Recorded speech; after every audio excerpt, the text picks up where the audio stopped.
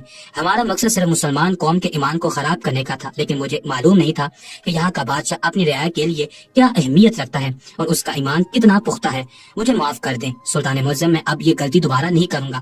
سلطان کا غصے سے برا حال تھا۔ انہوں نے فوراً ہی اس نجومی شخص کو پھانسی پر چڑھانے کا حکم دے دیا تھا، جبکہ اس کے ذریعے پہلے ان لوگوں کا ٹھکانہ معلوم کیا تھا جہاں پر اس جیسے ہی اور لوگ موجود تھے، اور جتنے لوگ ان کی پکڑ میں آئے تھے ان سب کو ہی سلطان پھانسی کے پھندے پر چڑھاتے چلے گئے تھے، اور مسلمانوں کو آخر یہ بات بھی سمجھائی تھی کہ موت اور زندگی سوائے اللہ کے ہاتھ میں ہے اور کسی کے ہاتھ میں نہیں۔ جو شخص غیب کا علم جاننے کا دعوت کرے وہ ڈھونگ ہے، کیونکہ مسلمانوں کو معلوم ہے موت اور زندگی صرف اللہ کے ہاتھ میں ہی ہے۔